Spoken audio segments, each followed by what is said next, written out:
جس نے سب سے پہلے اللہ کی نافرمانی کی اور اللہ کا حکم ماننے سے انکار کیا؟ وہ کون سا گناہ تھا جو سب سے پہلے ہوا؟ اور یہ گناہ زمین پر نہیں بلکہ آسمانوں پر ہوا۔ جب اللہ نے ابلیس کو آدم علیہ السلام کو سجدہ کرنے کا حکم دیا تو اس نے یہ حکم کیوں نہ مانا؟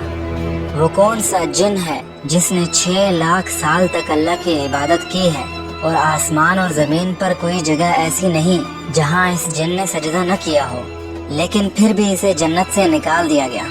اور اللہ تعالیٰ نے اتنے بڑے عبادت گزار جن پر لعنت کیوں فرمائی؟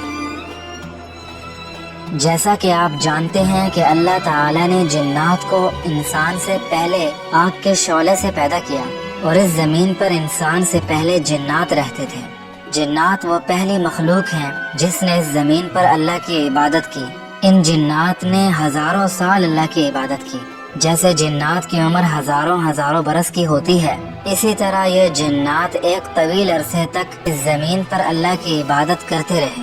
پھر جیسے جیسے وقت گزرتا گیا، ان میں اللہ کے حکم کی نافرمانی اور فتنہ و فساد کی بیماری پیدا ہونے لگی۔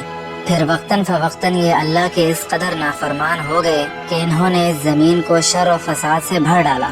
اور جب صورتحال اس حد کو پہنچی تو اللہ نے عذاب کی صورت میں ان پر فرشتوں کے لشکر بھیجے۔ فرشتوں نے ان جنات کی اینٹ سے اینٹ بجا ڈالی۔ فرشتوں نے انہیں مار مار کر اس زمین سے سمندر کے جزیروں اور پہاڑوں کی چوٹیوں کی جانب بھگا ڈالا۔ البتہ جنات میں سے بعض جن ایسے بھی تھے جو اللہ کے نافرمان نہ تھے، یہ اللہ کی نافرمانیوں اور فتنہ و فساد سے دور رہے۔ جب فرشتے آسمان سے ان جنات پر عذاب کی صورت میں اترے تو انہوں نے صرف ان جنات کو مارا جو نافرمان اور سرکش تھے۔ نیک جنات کو انہوں نے کچھ بھی نہ کہا۔ ان نیک جنات میں سے ایک جن تھا جو بہت نیک اور صالح تھا۔ یہ بہت عبادت گزار اور پرہیزگار تھا۔ تاریخ کی کتابوں میں اس کا نام عزازیل ملتا ہے۔ جب فرشتے اس زمین سے آسمانوں پر واپس جانے لگے تو اس عزازیل نامی جن کو اٹھا کر اپنے ساتھ آسمانوں پر لے گئے۔ پھر یہ عزازیل نامی جن فرشتوں کے ساتھ آسمانوں پر رہنے لگا۔ یہ فرشتوں کے ساتھ اللہ کی عبادت میں مشغول رہتا تھا۔ وقت گزرنے کے ساتھ ساتھ اسے فرشتوں میں امتیازی خصوصیت حاصل ہونے لگی۔ یہ علم و عمل کے اعتبار سے فرشتوں سے بھی آگے نکل گیا اور اللہ تعالیٰ کے مقرب ترین فرشتوں میں شامل ہو گیا۔ یہ ہر وقت اللہ کی عبادت میں مشغول رہتا تھا۔ چنانچہ بعض روایات کے مطابق اس نے 7,000 سال اور بعض کے مطابق 6 لاکھ سال تک اس نے اللہ کی عبادت کی۔ آسمان اور زمین پر کوئی ایسی جگہ نہیں جہاں اس نے سجدہ نہ کیا ہو۔ بعض تاریخی روایات میں یہ بات بھی ملتی ہے کہ عزازیل کی عبادت گزاری اور قرب الہی کی وجہ سے اسے پہلے آسمان کی حکومت بھی دے دی گئی، اور بعض روایات کے مطابق زمین پر بھی اسی کی حکومت تھی۔ پھر جب اللہ نے انسان یعنی آدم علیہ السلام کو پیدا کرنے کا ارادہ کیا تو عزازیل بہت حیران و پریشان ہوا کہ کہیں یہ مخلوق یعنی انسان عزت و مرتبے میں مجھ سے آگے نہ نکل جائے۔ چنانچہ جب اللہ نے مٹی سے آدم علیہ السلام کا پتلا پیدا کیا اور یہ پتلا 40 سال تک پڑا رہا تو عزازیل جب آدم علیہ السلام کے پتلے کے پاس سے گزرتا تو کبھی اسے ٹھوکر مارتا اور کبھی اس کے اندر داخل ہو جاتا۔ چنانچہ بعض روایات میں ہے کہ عزازیل جب آدم علیہ السلام کے پتلے میں داخل ہوا تو اس نے اس پتلے کو کھوکھلا پایا اور اسے یہ معلوم ہو گیا کہ یہ ایک کمزور سی مخلوق ہے جو اپنے نفس پر قابو نہ رکھ سکے گی۔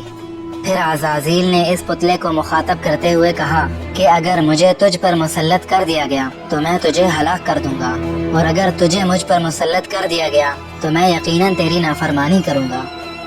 پھر اللہ تعالیٰ نے جب آدم علیہ السلام کے پتلے میں روح پھونکی اور اسے حیات اور تمام مخلوقات پر فضیلت عطا کی تو تمام فرشتوں اور اس عزازیل نامی جن کو آدم علیہ السلام کو سجدہ کرنے کا حکم دیا۔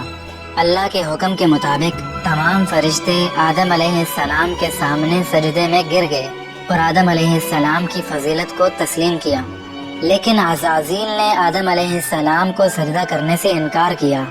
اس کے دل میں آدم علیہ السلام سے حسد کی آگ بھڑک اٹھی اور اس نے کہا، میں اتنا نیک ہوں، میں نے کئی برس اللہ کی عبادت کی ہے، میں اللہ کے بہت قریب ہوں، میں تو اس آدم سے افضل مخلوق ہوں۔ چنانچہ اس نے اللہ تعالیٰ کو مخاطب کرتے ہوئے کہا، انا خیر من خلقتنی من نار وخلقتہ من طین، کہ میں تو اس آدم سے بہتر ہوں، تو نے مجھے آگ سے پیدا کیا ہے اور اس آدم کو مٹی سے پیدا کیا ہے۔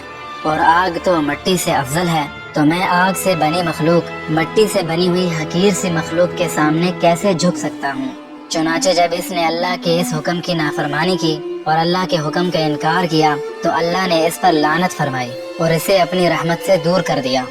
چنانچہ اسے فرشتوں سے نکال ڈالا اور اسے ذلیل اور رسوا کر کے آسمانوں سے زمین پر اتار دیا۔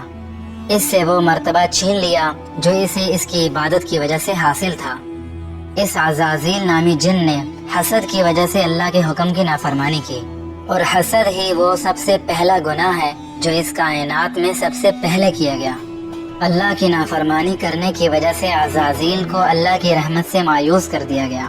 اسی دن سے اسے ابلیس کہا جانے لگا، اور یہ وہی ابلیس ہے جو سب سے بڑا شیطان ہے اور انسان کا دشمن ہے۔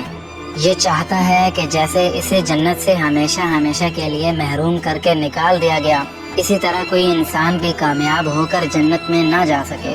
یہ انسانوں کو اپنے ساتھ جہنم میں لے جانا چاہتا ہے، اسی لیے یہ انسان کو بہکانے اور گمراہ کرنے کی بھرپور کوشش کرتا رہتا ہے۔ اسے جب جنت سے نکالا گیا تو اس نے اللہ کو مخاطب کرتے ہوئے کہا، أرأيتك هذا الذي كرمت علي لئن أخرتني إلى يوم القيامة لأحتنكن ذريته إلا قليلا۔ اے اللہ، یہ آدم جسے آپ نے مجھ پر فضیلت دی ہے، بخدا اگر آپ نے مجھے قیامت کے دن تک کی مہلت دے دی تو میں اس کی اولاد کو گمراہ کر دوں گا۔ اللہ تعالی نے اسے جواب دیتے ہوئے فرمایا، اذهب فمن تبعك منهم فإن جهنم جزاؤكم جزاء موفورا۔ دفع ہو جا، تجھے قیامت تک کے لیے مہلت ہے، تو اپنا ارمان پورا کر لے۔ ان میں سے جو بھی تیرے پیچھے چلے گا تو اس کا ٹھکانہ جہنم ہوگا۔ اور پھر اللہ تعالی نے اسے مخاطب کرتے ہوئے کہا، ان عبادی لیس لک علیہم سلطان، یقیناً میرے خاص بندوں پر تیرا کچھ زور نہیں چلے گا۔ وکفی بربک وکیلا، اور کارسازی کے لیے تیرا رب ہی کافی ہے، یعنی میں اللہ خود ہی اپنے مومن بندوں کو تیرے مکر و فریب سے بچاؤں گا، اور جن کا محافظ اللہ تعالی ہو ان کا کوئی کیا بگاڑ سکتا ہے۔ امید ہے کہ آج کی یہ ویڈیو آپ کو پسند آئی ہوگی۔ آپ کو یہ ویڈیو کیسی لگی اس کا اظہار کمنٹ سیکشن میں ضرور کیجیے گا۔ اللہ حافظ۔